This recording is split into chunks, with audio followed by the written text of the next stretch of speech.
Hey, Josh. Hey, Josh. Hey, my favorite witch and warlock. What's going on?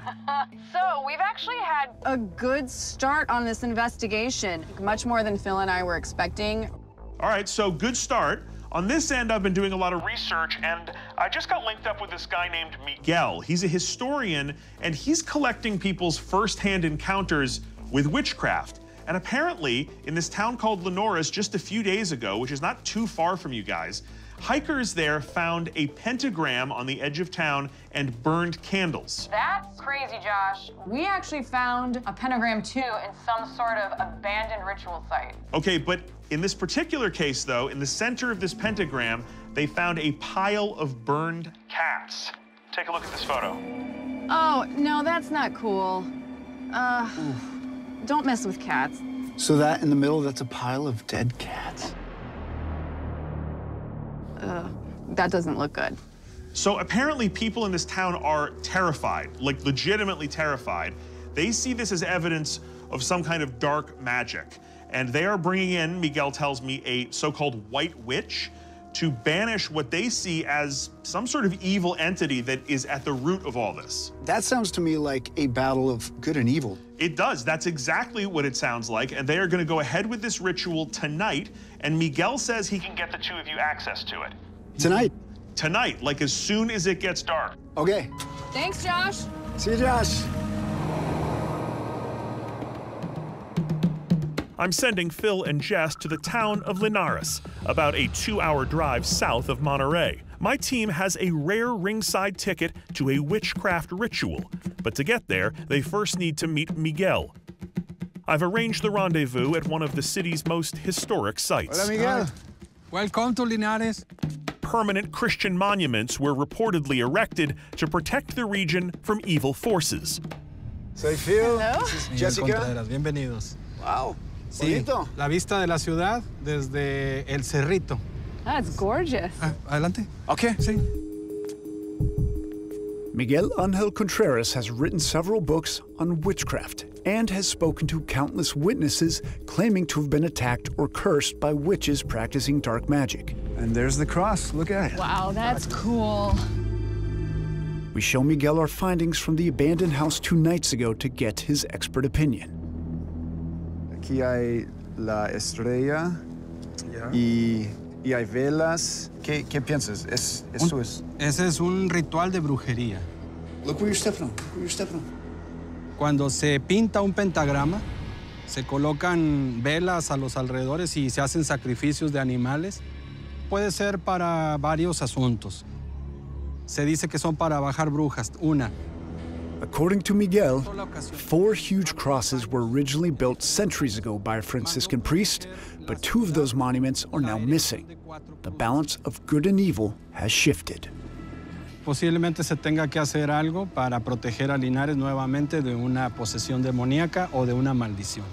Que hay 2 tipos de brujas, los que hacen el bien y los que hacen el mal. Esta es la eterna lucha entre el bien y el mal, pero entre brujas. Alguien pone un hechizo, alguien está trabajando en quitarlo. Entonces, eso es lo que está pasando todos los días en este tipo de ciudades. So it is a battleground of witchcraft around here. Jeez, all right. A 28 kilómetros hacia el sur. Ahí es donde está el lugar donde está doña Nachita haciendo un ritual en este momento. Okay, we got our location. Perfect, let's head out. Gracias.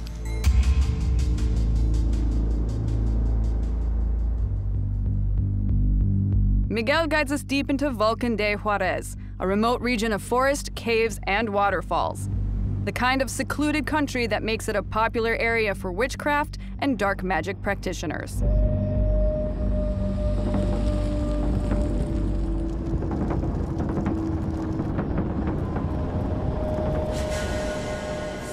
Phil and I meet with Doña Nachita. In response to the grisly sacrifice that took place here, she's preparing a ritual of her own. En el nombre del Padre, en el nombre del Hijo, en el nombre del Espíritu Santo. Señor, amén. Doña Nachita believes that she's able to draw the evil spirits from the bodies of any nearby bruja and then trap them with a powerful spell. Y todos los que en él viven. To ultimately help restore the balance of good and evil. Pasa la bruja que yo quiero atrapar y que ustedes quieren que se las muestre, si Dios me ayuda, que pase. Que todos se queden callados. ¿Y cómo vamos a saber cuando llega la bruja? Ah, es que va a chiflar. According to Doña Nachita, the flames are meant to protect us from the dark energies that her spell provokes, while the smoke helps lift her incantations up to heaven. Es decir, 3 son los 3 evangelios. Es decir, 4 son los 4 evangelios que eran la misa mayor y fueron guardados en el templo de Salomón.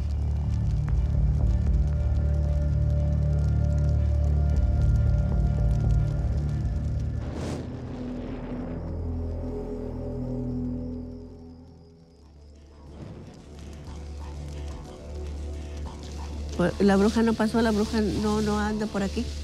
After several rounds of chanting and praying and no whistling observed, Doña Nachita tells us the dark spirits were not drawn out by her spells. El lugar que andan buscando está derecho. The ceremony may have failed, but she tells us if we are looking to continue our investigation, there is a notorious gathering place for dark brujas to conduct their magic. Padre Dios, Padre Hijo y Padre Espíritu Santo. Before we head off, Doña Nachita places a blessing of protection over us, in case Džes is somehow successful summoning any of the dark spirits that are terrorizing the area. No la dejes, no la desampares. Oh Señor Dios del universo, le pido al Señor. Gracias. Bye-bye. I think we just follow the base of that mountain. Should find that cave. Okay.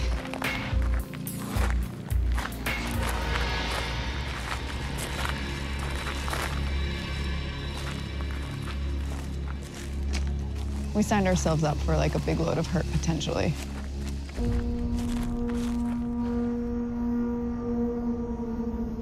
Basically super highways for wildlife. So everything that lives around here, the bears, the mountain lions, more of those boars, they will all be taking a route like this. Yeah. So eyes up. See anything yet? Nothing yet.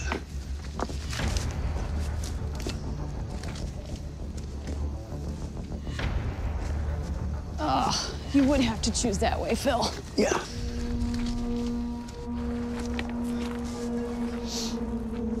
This is not easy terrain. No, it is not.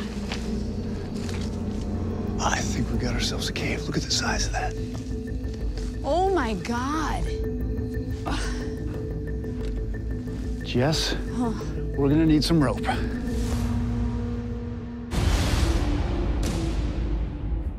Another kind of witch in Mexico is called a nagual.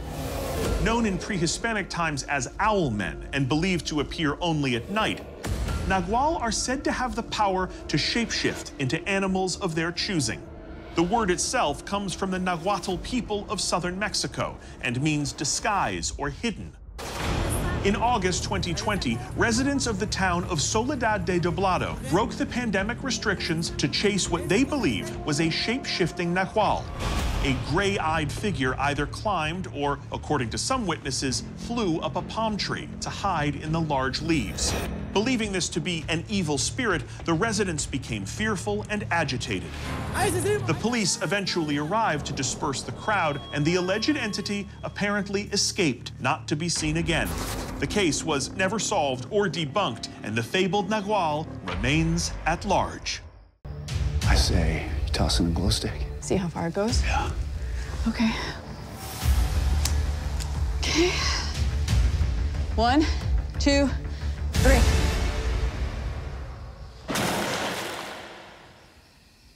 There's water down there.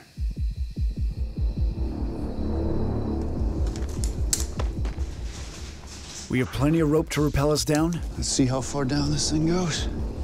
but whoever's using this cave for dark witchcraft Whoa! Go slow. You all right? I'm good. definitely does not want to be disturbed or discovered. Oh! All right, I'm down. Oof. You seeing anything down there? Nothing screaming witch right now. All right, I'm coming down. I'm gonna hide underneath this boulder down here so I don't get hit by debris.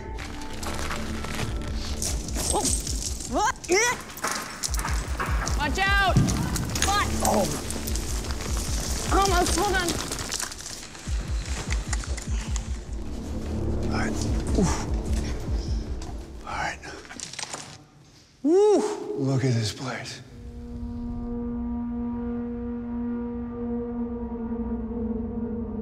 This water, Jess, look at that.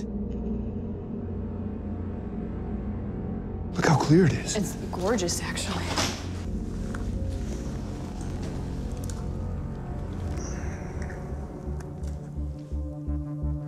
Maybe there's some chemical properties in here that contribute to the legend of why they say this thing is an evil cave. Yeah. Well, so let's get the ROV and see how deep that goes. We power up the ROV, There you go. which will give us an extra set of eyes under the water. It doesn't look too deep, so we should have plenty of tether to take a good look around. Let me just go get it to dive here. The water's clear. It's great Very visibility. clear. Yeah. Okay. Wow. And go around this corner. It gets deep. Yeah, what do you guess, like 30 feet? What is that? What is that? I can't tell. Might be able to analyze it and figure it out. Because yeah, if it is something witchcraft related, then yeah, there's definitely some activity going on in the cave. That's weird. What the heck is that? I don't know what that is. I mean, it doesn't look like it's a natural part of the bottom. Yeah, I don't know. It looks a little witchy to me. Yeah, I don't know, but it's been in there for a while, so I can't totally tell what it is. But this is very suspect. This, to me, points a little bit towards there being a history of rituals in this cave. Look at this red. I mean, is it just dried mud? So check this out. It looks like a point, Yes. and it goes up. This almost looks like a pentagram. Phil pulls out the luminol from the evidence kit and starts spraying the cave ceiling. Okay, And let's see if it glows. Will it light up right away? it should. Okay, let me turn that off.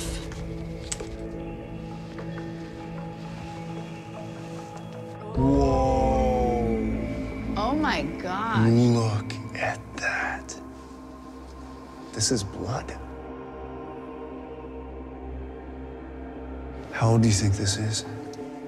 This would have to be relatively new blood if it was going to still be on the wall like this. That means that this site is still active. You want to do the call that we got from Emilio? He gave us a tool. After the luminol shows these markings are made from blood, I collect some samples, while Jess brings up Emilio's spirit-conjuring chant on her phone one more time. Por are, por pacha, por kana, por maya, por aruka, vanga savanga.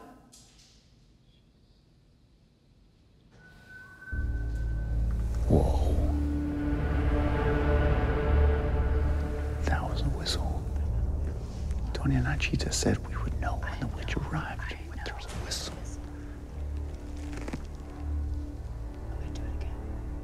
Por are, por pacha, por kana, por maya, por aruka, vanga savanga.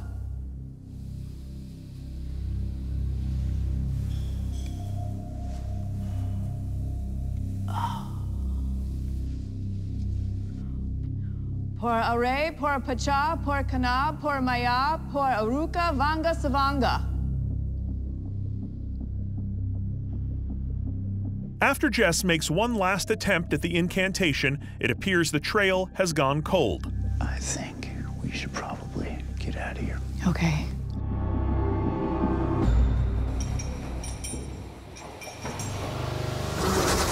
For centuries, Mexican witches have been believed to possess supernatural powers of healing. My team set out to investigate whether those powers could be observed, and whether a more sinister form of witchcraft really exists. It looks like a hip bone. What ensued was one of the most ominous expeditions that Phil and Jess have ever conducted. Look at all the splatter around. Yeah, I see that. The blood samples taken at the ritual site inside the deserted cabin came back as peccary, or wild boar, a common animal in the area. This is a circle.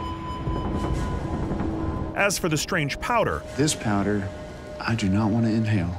our analysis discovered that it was combustible and matched the material used in the conjuring ceremony.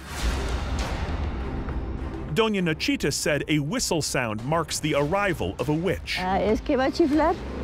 The ceremony itself failed to produce any such sound. But further examination of our audio recordings confirmed 2 instances of a whistle during Phil and Jess's investigation. The first occurred in the forest. Looks like a hip bone.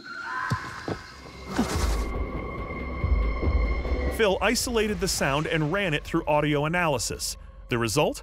A likely match with a brown-headed cowbird, which is native to the area.